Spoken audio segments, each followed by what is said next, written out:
പൊതുഗതാഗത മേഖലയിൽ stage carriage service നടത്തുന്ന സ്വകാര്യ ബസ് വ്യവസായത്തെ സംരക്ഷിക്കണമെന്ന് Kerala state private bus operators federation Kasaragod ജില്ലാ ഭാരവാഹികൾ. സ്വകാര്യ ബസ്സുകൾക്ക് ആവശ്യമായ ഡീസലിന് നികുതി ഇളവും റോഡ് നികുതി പൂർണ്ണമായി ഒഴിവാക്കിയും ബസ് വ്യവസായത്തെ സംരക്ഷിക്കണമെന്നും ഭാരവാഹികൾ വാർത്താ സമ്മേളനത്തിൽ ആവശ്യപ്പെട്ടു.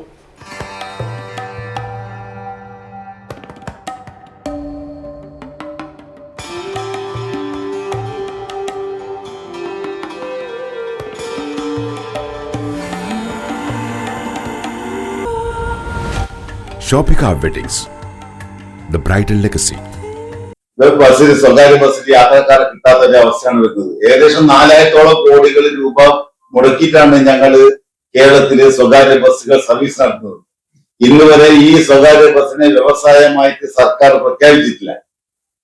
സർക്കാർ ഇത് വ്യവസായമായി പ്രഖ്യാപിക്കുകയാണെങ്കിൽ കുറച്ച് ആനുകൂല്യങ്ങളൊക്കെ ഞങ്ങൾക്ക് കിട്ടുമായിരുന്നു. സബ്സിഡി നിരക്കിൽ ഡീസൽ മുഖത്ത് കാര്യങ്ങളൊക്കെ ചെയ്യാമായിരുന്നു. ഇത് സർവീസ് മേഖലയാക്കി കൊണ്ടുവന്നത് കൊണ്ട് നമുക്ക് ഈ തോതിൽ പോകാൻ പറ്റാത്ത ഒരു അവസ്ഥയാണ് ഉള്ളത്. അതുപോലെ തന്നെ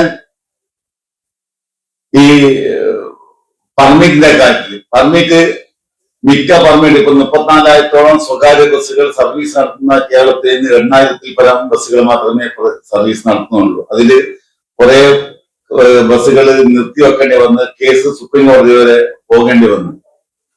സർക്കാരിന്റെ ഖജനാവിലേക്ക് 1 രൂപ പോലും സർക്കാരിന് മുതൽ മുടക്കില്ലാത്ത സർക്കാരിന്റെ ഖജനാവിലേക്ക് കോടിക്കണക്കിന് രൂപ ടാക്സ് ഇനത്തിലും മറ്റും ക്ഷേമനിധി എല്ലാ കാര്യത്തിലും സ്പെയർ പാർട്സ് ഡീസൽ എല്ലാ തരത്തിലും സർക്കാരിലേക്ക് ഒരു വരുമാന മാർഗമാണ് സ്വകാര്യ ബസ്. ഒരു ബസ് റോഡിലിറങ്ങാൻ ഒരു വർഷം 1,20,000 രൂപ ടാക്സും 12,000-15,000 രൂപ ക്ഷേമനിധിയും അതിന്റെ പുറത്ത് സ്പെയർ പാർട്സും മറ്റെല്ലാ കാര്യങ്ങളിലും ടാക്സ് വഹിച്ച് സർക്കാരിന് നല്ലൊരു വരുമാനം കിട്ടുന്ന ആ മേഖലയെ നശിപ്പിച്ച് ഇന്ന് 8,000 ചുരുക്കിയിരിക്കുകയാണ്.